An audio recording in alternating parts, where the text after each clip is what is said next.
ដីហៅពិតជាសំហេតុផលមែនខ្ញុំជាអ្នកបម្រើលួចវត្ថុបុរាណអមតៈ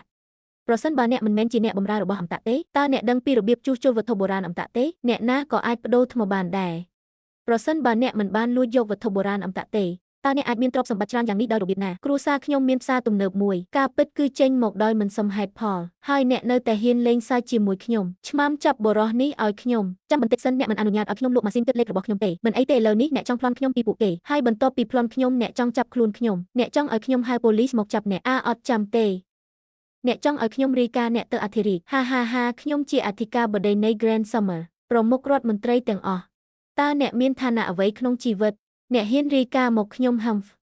ឆ្មាំទាំងអស់ស្ដាប់បញ្ជារបស់ខ្ញុំបុរសម្នាក់នេះបានក្លែងបន្លំខ្លួនជាទូតអមតៈបានលក់វត្ថុបុរាណអមតៈជាឯកជននិងបង្កាច់បង្ខូចមន្ត្រីតុលាការម្នាក់ប៉ុន្តែក្រិតរបស់គាត់មិនអាចអត់ទោសបានទេឆ្មាំចាប់គាត់ភ្លាមមែន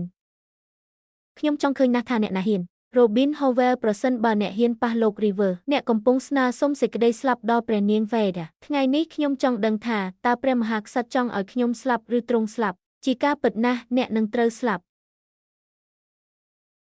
ព្រះករុណាបរោះម្នាក់នេះបានធ្វើត្រាប់តាមអមតៈនិងបានលក់វត្ថុបុរាណអមតៈទៅឲ្យប្រជាជាតិដីទៀតគាត់សមនឹងទទួលមរណភាព1000ដងខ្ញុំគិតថាអ្នកជាអ្នកដែលសមនឹងទទួលមរណភាពតើអ្នកដឹងទេថាគាត់ជានរណាគាត់ជានរណាខ្ញុំឈ្មោះយ៉ាណា River ខ្ញុំជាមិត្តល្អបំផុតរបស់ព្រះមហាក្សត្រយើងមានចំណងមិត្តភាពពីឆ្នាំដែលខ្ញុំបានឲ្យគាត់ខ្ញុំឃើញហើយឥឡូវនេះបុរសម្នាក់នេះត្រូវតែជាអ្នកបម្រើរបស់អមតៈម្នាក់ទ្រង់បានប្រើថ្នាំអមតៈដើម្បីផ្គប់ព្រះហឫទ័យព្រះករុណាទទួលបានការពេញចិត្តពីគាត់ហើយមានសំណាងគ្រប់គ្រាន់ដែលបានក្លាយជាមិត្តរបស់ព្រះមហាក្សត្រចំណូលបានប្រែប្រួលហើយខ្ញុំមិនអាចបង្កើតស្ត្រូវជាមួយគាត់បានទេឥឡូវនេះសូមអភ័យទោសចំពោះភាពមើលមិនឃើញខ្លីរបស់ខ្ញុំដែលធ្វើឲ្យអ្នកខឹងខ្ញុំសូមអភ័យទោសដែលកាត់បន្ថយពិធីការអនុញ្ញាតឲ្យខ្ញុំលក់ម៉ាស៊ីនគិតលេខរបស់ខ្ញុំទេវាមិនអាចទៅរួចទេព្រះករុណាជាម្ចាស់ម៉ាស៊ីនគិតលេខគឺជាវត្ថុបុរាណដ៏ទេវភាពដែលធ្វើឲ្យប្រទេសជាតិមានស្ថិរភាពសម្រាប់ជាប្រយោជន៍នៃរដូវក្តៅដ៏អស្ចារ្យមិនអាចអនុញ្ញាតឲ្យធ្លាក់ទៅក្នុងដៃបរទេសបានទេប្រសិនបើសុភាពបរោះទូចង់លក់ខ្ញុំសុខចិត្តទិញវាទោះបីជាវាធ្វើឲ្យខ្ញុំខ្សែធនក៏ដោយភាពស្មោះត្រង់របស់អ្នកធ្វើឲ្យខ្ញុំរំភើបចិត្តណាស់រដ្ឋមន្ត្រីជាទីស្រឡាញ់របស់ខ្ញុំមន្ត្រីពុករលួយឲ្យអ្នកកំពុងរៀបចំផែនការអាក្រក់អ្វីឥឡូវនេះអ្វីគ្រប់យ៉ាងដែលខ្ញុំធ្វើគឺសម្រាប់ជាប្រយោជន៍នៃរដូវក្តៅដ៏អស្ចារ្យខ្ញុំឆ្ងល់ណាស់លោកយ៉ាណាតើតម្លៃលក់ប៉ុន្មានដោយសារតែអ្នកស្មោះត្រង់ខ្លាំងពេកកន្ទុយមាស1លាន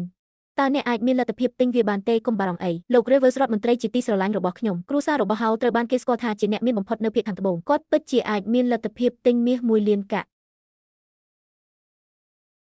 នេះជាក្រដាសប្រាក់មួយដែលមានតម្លៃមាស1លានកាក់សូមទទួលយកវានៅពេលដែលខ្ញុំបង្ហាញរឿងនេះដល់ម្ចាស់ដ៏មានគុណធម៌ដ៏អស្ចារ្យវានឹងក្លាយជាគុណសម្បត្តិដ៏អស្ចារ្យ